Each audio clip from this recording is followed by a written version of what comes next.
Salut mes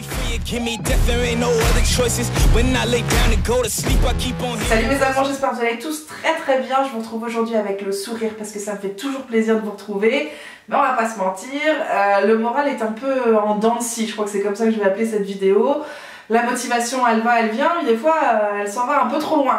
Ça fait une semaine que j'essaie de vous... Enfin en tout cas que je planifie le tournage de cette vidéo, c'est pas non plus un truc qui me prend 6 ans tu vois, mais pour autant j'arrive pas à me poser et vous dire les termes. Je crois que c'est ça qui me bloque un peu, c'est que j'ai moi-même pas toutes les explications, mais c'est pas grave. Peut-être même qu'au fur et à mesure de nos échanges, j'ai envie de dire, en tout cas de mon blabla, je vais moi-même trouver des réponses à mes questions. Des fois ça arrive, franchement je suis sûre que vous êtes en train de rigoler de votre côté, mais je vous l'ai toujours dit, ces vidéos-là parfois c'est thérapeutique quoi, sans déconner. Ces vidéos-là et bien d'autres que j'ai faites par le passé, où je me suis retrouvée dans des états émotionnels pas possibles, ben, bien souvent ça m'a aidé à remonter la pente, à penser à autre chose ou bien à mettre le doigt sur ce qui coince. Donc voilà le programme pour aujourd'hui les enfants, la barre est haute. J'espère que chez vous ça va, que vous soyez en vacances ou pas, que vous profitez et que du coup le cerveau est en pause les enfants, parce que c'est bien l'idée aussi de la période estivale. Chez moi au niveau de la perte de poids tout va bien, je crois que je me suis pesée la dernière fois c'était mi-juillet et j'étais arrivée à 96,2 kg. Alors je m'étais pas repesée après parce que j'avais mes règles et tout, puis là au final je pense que je vais attendre le départ en vacances tout simplement.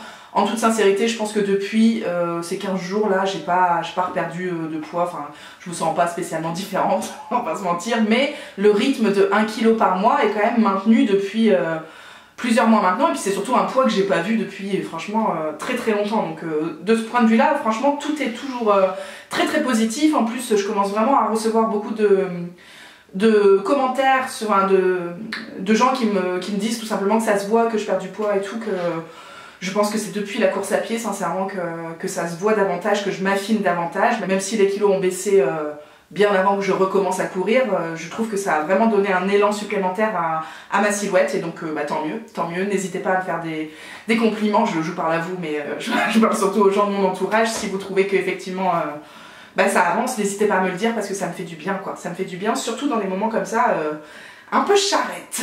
On a parlé du poids, on va parler tout de suite de l'alimentation parce qu'il n'y a pas grand chose à dire, à part que tout va bien, franchement tout suit son cours. Dans la dernière visio que j'ai faite avec Laure, ma diététicienne nutritionniste, elle a vraiment pointé du doigt le fait que c'était vraiment de plus en plus stable bah, chaque mois qui passe. La preuve en est, c'est qu'elle m'a demandé à quand remonter mon dernier craquage. Elle appelle pas ça craquage parce qu'elle n'a pas cette terminologie là, mais en fait la dernière fois où je suis sortie des clous, je ne sais même plus vous dire, tellement soit ça fait longtemps, ou alors tellement c'était pas si pire, tu sais, c'était pas un craquage où tu te dis oh là là, allez demain on remonte en selle, ou je laisse passer le week-end et puis vraiment lundi c'est reparti pour un tour et tout. Enfin vraiment j'ai plus cette idée de montagne russe, en tout cas dans mon assiette. Dans les émotions par contre je vais pas vous mentir, ça y va. On a parlé du coup notamment des brunchs et des apéros là qui sont un peu plus fréquents pendant l'été. Enfin les brunchs c'est toute l'année, mais les apéros on va pas se mentir c'est un peu plus cool en ce moment. Et c'est vrai que les plateaux apéros, les derniers plateaux apéros, je les ai trouvés beaucoup plus équilibrés. Alors j'ai toujours mis des petits légumes à tremper dans les rillettes de thon et tout, j'ai toujours fait ça.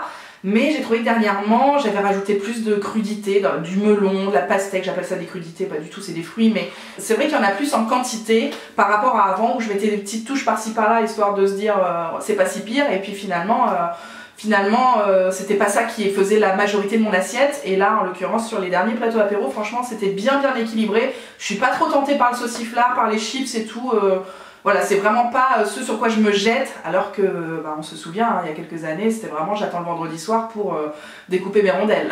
Pas sortir de son contexte, mais vraiment c'était l'idée quoi. Donc là je suis contente de ce cap là. Et puis c'est vrai qu'au niveau des brunchs c'est pareil, je mange davantage, donc je remplis plus mon assiette, je rajoute des tomates, tu vois, tomates mozza par exemple, des betteraves rouges, des concombres et tout, alors que vraiment quand je faisais un brunch à la base je mettais pas du tout de légumes quoi, pas du tout de crudités, je faisais mes œufs avec mon bacon, du pain avec du fromage et puis des fruits, et ça me servait de petit-déj et de déjeuner. Mais bien souvent à 15-16 heures j'avais faim pour prendre une viennoiserie en plus ou un truc tu vois, enfin un goûter sucré, alors que voilà si je remplis davantage mon assiette le midi, en tout cas pour ce qui me sert de brunch, bah j'ai moins faim dans l'après-midi et je peux patienter jusqu'au soir, ou alors je peux prendre un goûter mais qui soit un peu plus réglo que sauter sur le premier truc qui passe. Voilà, vous savez tout, donc au niveau de l'alimentation, c'est vrai que tout va bien, mais j'ai senti une baisse de motivation et de morale au sens large du terme. Ce mois-ci, ça a été un peu crescendo, genre les 15 premiers jours, je me suis retrouvée à continuer de vouloir aller courir. Parce que ça faisait partie de mon rituel, donc ça fait quand même peut-être 2 mois maintenant que j'ai repris la course à pied. J'amène Emma à la crèche en voiture et je pousse vraiment au bout de la rue après pour avoir devant moi ce qu'on appelle le chemin du halage chez nous. Un chemin le long de la Somme, vraiment hyper plat avec quelques petits ponts à passer, mais vraiment c'est hyper cool, tout le monde est à vélo ou à pied, il n'y a pas de voiture, j'ai pas de feu, tu vois, c'est vraiment hyper pratique pour courir. Et là la météo était vraiment au top du top, donc ça faisait, enfin, j'avais pas besoin d'efforts particuliers pour me rendre là-bas si tu veux. Et en fait, au début du mois de juillet, je me suis retrouvée plusieurs fois dans ma voiture, donc garée là-bas, prête en tenue et tout, hein, prête à y aller et à patienter genre un quart d'heure dans la voiture sur mon téléphone, à regarder mes mails pour le boulot, à chercher, voilà, à essayer de grappiller du temps. Et en fait, je me suis dit, mais en fait, pourquoi tu sors pas de ta voiture, pourquoi tu y vas pas, quoi.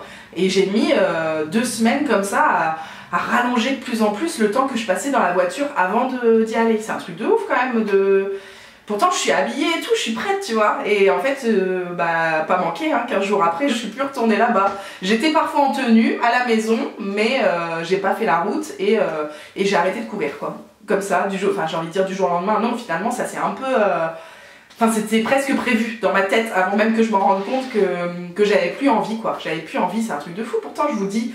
à l'instant que la course à pied m'a aidé à affiner ma silhouette et tout, et ça suffit pas pour me donner envie de continuer. Pourtant j'avais tellement de bonnes sensations le mois dernier, hein. Franchement la dernière vidéo elle date de il y a pas si longtemps, et j'étais hyper enthousiaste à l'idée d'aller courir et tout ça, et puis d'un coup d'un seul, voilà. J'ai plus envie, tout simplement. Alors on en a parlé un peu avec Laure la dernière fois parce que j'avais loupé ma séance du matin et on s'est retrouvés à 10h30, tu vois, en visio, et je lui dis, bah tu vois, là que j'ai pas eu le temps d'y aller ce matin, je suis pas sûre que cet après-midi je me motive. Et donc elle a pointé du doigt, encore une fois cette femme, une réflexion que je me fais souvent. Quand je loupe ma séance du matin, bien souvent je m'interdis de faire autre chose dans la journée, tu sais, après manger, parce que soi-disant il fait trop chaud l'après-midi, le soleil tape à fond, ou alors je viens de manger, je suis pas au top de ma forme. Donc ça c'est des excuses qui sont valables quand tu cherches la performance. Bien sûr que je vais être plus performante sur un chrono à 9h du matin, après un petit déj un peu qui me calme et qui date déjà de 2 heures, tu vois, enfin... que si j'y vais à 14h avec encore mon plat de pâtes dans le bide et tout, enfin... Bien sûr, maintenant moi j'en ai rien à cirer de la performance, on se l'est déjà dit, hein, bien souvent quand j'en ai marre je marche, enfin voilà, j'y vais vraiment pour dire d'avoir fait quelque chose. Alors je comprends pas pourquoi je me bloque avec ces excuses-là qui n'ont pas de... En fait, je pense que en termes de sport, c'est comme dans l'alimentation, il faut éviter d'être trop linéaire. Je trouve que si on est trop rigide, on a rapidement ce sentiment d'échec, et je pense que c'est aussi ce qui m'est arrivé. Je me suis imposé un rituel du matin de 9h, machin, je dépose Emma, j'y vais, et puis en fait, il y a tellement de choses, tellement de paramètres qui bougent tout le temps dans la vie, on va pas se mentir, c'est comme ça, que voilà, pas manquer, le mois prochain, il n'y a plus de crèche, à la rentrée, il n'y aura plus de crèche non plus, donc je suis pas juste à côté du truc. Est-ce que ça m'empêche de retourner là-bas? Enfin, tu vois, est-ce que les conditions seront optimales? En fait, voilà, la vie est faite de surprises et ça sert à rien de se mettre une pression. Je trouve que c'est hyper contre-productif. Là, pour le coup, tu vois, combien de fois je ne fais pas de séance de sport parce que j'ai loupé le créneau du matin, j'ai rendez-vous en visio à 10h, ça fait trop court, avec la douche, machin. J'ai été chez l'esthéticienne à 10h30, du coup, j'ai pas eu le temps. Enfin, tu vois, et du coup, paf, ça me fait louper la séance du matin, et pour autant, je la fais pas l'après-midi, et du coup, on arrive à des semaines où il y a moins d'activité physique. Alors, comme on l'a dit, l'alimentation, ça suit, et du coup, comme c'est 80% du job, la perte de poids est toujours présente. Et puis, le petit plus des familles, c'est que ces 2 dernières semaines, j'ai pas couru, mais j'ai remplacé par une séance de HIIT, plusieurs séances de HIIT par semaine. Vous savez, les vidéos que je faisais... il y a quelques mois de ça, avant de reprendre la course à pied, je faisais des vidéos de notamment Growing Ananas, j'adore cette femme, une allemande je crois sur YouTube, donc voilà, j'ai pas rien fait, hein. Alors sauf les jours où je marche plus de 8000 pas par jour, je sais que voilà, je fais plusieurs allers-retours à la crèche, que j'ai des rendez-vous par-ci par-là, que je fais 45 minutes de vélo pour aller manger en ville ou quoi, je me dis c'est bon, j'ai fait suffisamment d'activité physique, je vais pas me rajouter un truc parce que en plus en général sur ces journées-là, je manque de temps pour bosser, machin, donc j'ai pas le temps de rajouter une séance de sport. Mais j'estime que voilà, j'ai suffisamment bougé. Par contre, les jours où je ne fais rien ou pas grand-chose en déplacement, bah je me fais une petite vidéo. Donc je suis pas sans rien, mais c'est juste que l'état d'esprit n'est plus du tout le même que le mois dernier et je sais pas ce qui s'est passé. Je ne sais, enfin je sais pas, j'ai forcément des petites explications que je vous garde pour la troisième partie de cette vidéo parce que bien sûr que mes vidéos sont organisées. Est-ce que ça étonne quelqu'un encore? Moi je vous fais des chapitres et tout, hein. Donc l'explication, le pourquoi du comment, on y vient. Mais je pense que je suis fatiguée les enfants, je pense que je suis fatiguée et que je suis un peu tendue émotionnellement. Là c'est une période de... Petite pause. Il y a beaucoup de changements à la maison, il y a beaucoup de changements avec Emma qui arrête la crèche, qui va passer à l'école. On a arrêté la tétine, on a arrêté les couches, enfin voilà, c'est beaucoup de tempêtes émotionnelles chez elle et des réactions chez nous qui sont bah voilà, des soirées difficiles, des prises de tête, des cris, voilà, on va pas se mentir, hein, la vie de jeunes parents quoi. Et c'est compliqué parce que même moi je sens que je suis tendue à l'idée de dire au revoir à la crèche. J'aime pas ça, de toute façon les filles là-bas elles se foutent de moi parce qu'elles savent que le dernier jour je vais être à ramasser à la petite cuillère, mais c'est sûr, ça m'émeut tout ça, c'est pas du tout des émotions négatives, c'est juste des émotions qu'il faut vivre. Et là en ce moment je les vis comme ma fille, hein. je suis à fond de balle et donc elle crie, moi aussi, et on dort pas très bien et voilà, je pense que c'est de la fatigue émotionnelle, fatigue physique un peu aussi, parce que là je sens que tu vois, je commence à avoir le petit rhume des familles, elle aussi elle s'est chopé un truc. En fait dès que t'es fatigué, dès que t'es un peu, t'es moins bien, tu chopes tout ce qui passe. Et là voilà, on a dû mettre une jupe ou une robe un jour de trop alors que la pluie était revenue, tu vois, enfin... Bon voilà, des petits microbes qui passent et bah, ça veut tout dire quoi, ça veut tout dire, ça veut dire qu'on n'est pas au max et qu'il va falloir se détendre. Et c'est vrai qu'à l'idée de ce mois d'août là, je vous l'ai déjà dit je pense, où il n'y a pas de crèche, donc Emma va rester avec moi et moi je suis censée travailler toujours en même temps, comment tu veux faire? Même si le mois d'août le boulot ça ralentit un petit peu, concrètement je peux pas travailler tant qu'Emma ne dort pas, donc on va croiser les doigts pour qu'elle fasse des super siestes et que papa puisse prendre le relais sur la pause du midi et puis voilà le soir quand il rentre je vais retravailler, tout ça, ça va être comme ça et j'espère qu'on va passer je suis sûre qu'on va passer des super moments entre tout ça. Mais je redoute un peu quoi, je redoute un peu ce rythme-là de m'occuper d'elle, d'avoir moins de temps pour moi bosser, mais aussi moins de temps pour moi faire mon sport, pour moi juste ne rien faire en fait aussi, puisqu'à chaque fois qu'elle va être occupée à autre chose que d'être avec moi, je vais devoir carburer, tu sais, pour faire tout le reste. On connaît tous cette situation et du coup ça m'angoisse, hein, on va pas se mentir, ça fait déjà plusieurs semaines que je parle de ça alors que c'est même pas encore arrivé, ça se trouve... ça va très bien se passer, en plus je sais que maman m'a proposé 15 000 fois son aide et tout, donc voilà, j'ai pas de raison de... Enfin, s'il y a une galère, j'ai des solutions. Du coup, est-ce qu'on peut pas se calmer? C'est ça la question. C'est ça la question. Et puis en plus, on a parlé dernièrement du coup de faire des sorties avec Emma. Alors, vous savez que j'ai une carriole comme ça qu'on met derrière le vélo. J'appelle ça une carriole. C'est une petite charrette pour deux enfants avec les ceintures et tout que tu peux accrocher derrière ton vélo, mais que tu peux aussi pousser comme une poussette. Et en fait, c'est vachement plus léger et plus maniable qu'une poussette. Je l'avais eu à Noël, c'était un cadeau de Noël de la part de maman. Et en fait, je me dis, c'est aussi fait pour les coureurs. Alors, les coureurs de haut niveau qui n'ont pas de problème pour courir en poussant une petite fille de 16 kg. Mais je me dis que, tu vois, ça peut être aussi une sortie. Emma, elle serait folle de faire ça avec moi, d'aller courir quand elle est baladée comme ça, elle serait trop contente. Donc, je me dis qu'on va peut-être essayer de faire des trucs comme ça, même si, encore une fois, on cherche pas la performance et que je vais certainement être très lente, faire des pauses, marcher, machin. Mais peu importe, en fait, ça peut nous permettre de sortir et de moi me penser un peu à moi quoi, dans tout ce brouhaha comme ça. Puis après j'ai le stress de la rentrée où ça va être aussi des nouveaux horaires, on en reparlera. Déjà le stress du mois d'août il est présent, on va peut-être pas anticiper sur la rentrée, mais c'est vrai que j'ai beaucoup de, vous l'avez senti, j'ai beaucoup d'émotions en ce moment, j'espère que ça va aller.